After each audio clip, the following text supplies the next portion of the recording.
In this video, we're going to cover split testing and advanced optimization of your Amazon listing. As always, I've put together this free guide that goes alongside with this video, and it explains what you should change, what you should test, and the process for doing that, including measuring the results. So check that out. I've put a bit more effort into that one. I think it's going to be useful for you to actually run through that guide to accompany this video. So I've just written at the top here, updating and testing your listings is crucial for making ongoing improvements to increase conversion rates. Using customer feedback combined with Amazon data allows you to make improvements that will maximize sales. So that's what I'm going to show you in this video, how to actually use your customers' feedback along with Amazon's data to make changes that we believe will actually maximize your sales, and we can test that to see which performs best. So the first place to go to is your business reports, and scroll down to the option that says detail page sales and traffic, and this is essentially going to show you all of your products. It's going to show you key metrics like total sessions, which is the amount of people that have clicked on your listings, and of course the sales as you scroll across. Now, one more obscure metric that most people miss is your conversion rate, and that one's actually called the unit session percentage here on the business report, and that essentially shows you the amount of people that are buying your product as a percentage. So for every 100 people that buy your product, for this one in particular, around 1% of those people are buying, so 1 out of 100. Now, the reason this is important and the reason we want to try to improve conversion rates in particular is, for example, this one is down at less than 0.5%, whereas others are up at around 2%. Now, this is not actually a particularly high conversion rate for Amazon, and I'm going to show you that in a moment, and I'm going to show you how we can increase it. So if, for example, we're able to make some changes and increase the conversion rate by just 0.5%, then we're going to look to almost double this product sales. That's the real key here. If you was able to increase the conversion rate by 2%, you're looking at 4 times more sales. So it's a lot more that you can do just by increasing the conversion rate. Some simple changes go a long way. So have a look at what you want to do here. There's other things like click-through rates and all sorts of things, but we're going to mainly stick to the conversion rates. Other things that you can do is you can have a look in your advertising. If you go to the report section and run a sponsored ads report and have a look for the search terms, what this is going to do is going to bring up a list of search terms that customers are actually using to search for and ultimately buy your product. We can use those search terms in your listing. So that's why this is an ongoing optimization process.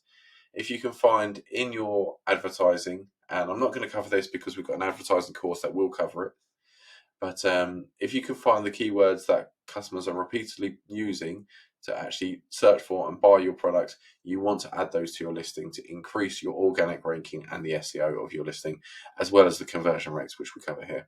A more simple way of doing that is if you was to go to one of your advertisements, you can do this manually by having a look at the search terms.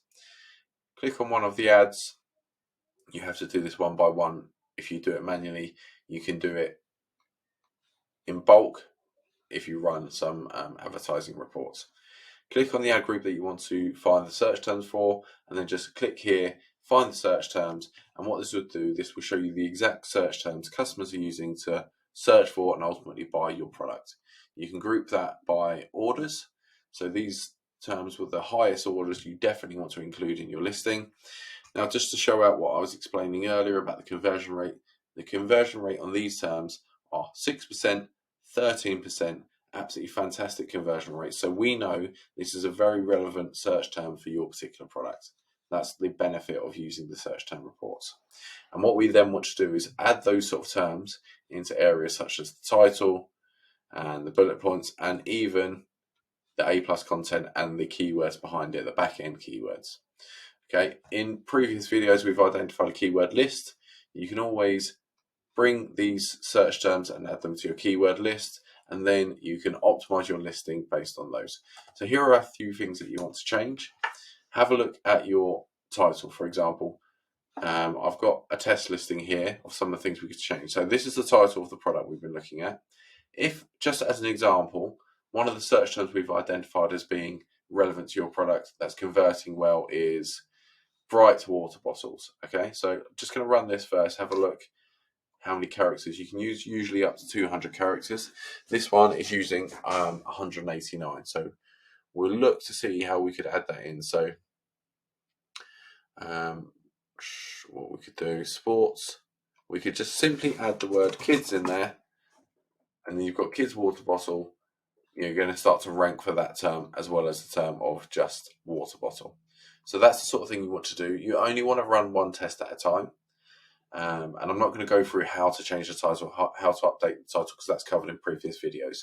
But what I'm doing here is just giving you some examples of the sort of things that you want to change. So we know that kids' water bottles is relevant for this product.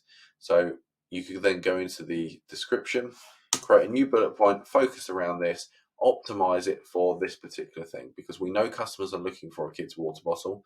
That's what people are using to search for and buy your product. So then what you want to do is create content around that specific keyword. Explain why this is a kid's water bottle, why you should buy it, why your kids will love it. And that's the sort of thing you can do. Other areas that you can do, very important, is the images. As we explained in the first video of this course, main images are very important. This brand is doing a very good job. But for example, if you just had the picture and it was just this bottle here, you didn't have all these other options. Okay, so that would be a more basic option if you was just showing that bottle.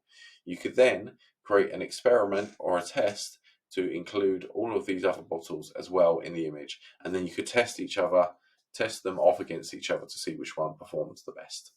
Okay, these are all very well measurable. What you can then do is you can go back into your business report. You could update the date range once you've run it for probably at least a week, maybe a month, depends on how much traffic you get. And then you can measure how your unit session percentage improves. So if this does increase, if it goes up to 1%, then you know it's going to be due to the changes that we've made, especially if you've been selling for a while. Now that's why it's important to really only make one change at a time, because then if you change the title and you change a bullet point, then you're not going to know which of those mainly brings in the change or in the improvement. So try to only do one change at a time if you can. Other ways that we want to do, we want to actually use the customers' feedback, because they're the most important people. If we can actually have a look at the reviews and then go through the reviews and find perhaps a poor review, if there's reviews that are not dishwasher safe and not dishwasher safe. So there's a couple of things you could touch upon.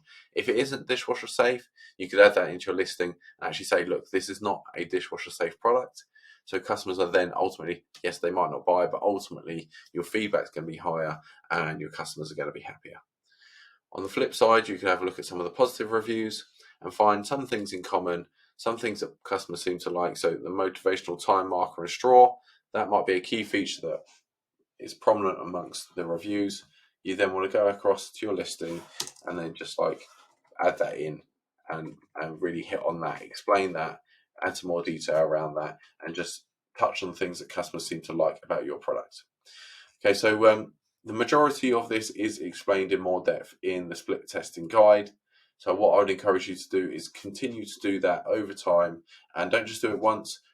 The whole time you're selling the product, you want to try to increase it, increase the performance, increase the conversion rate. So test one thing at a time. And once you've got what they call a control, so you've got an image that's winning, or you've got a title that's winning, whichever of the split test wins, that's now your control. So that's the one that stays. We're going to use that, but then we're going to run another test with a slightly different title to see which one performs best. So you keep trying to improve.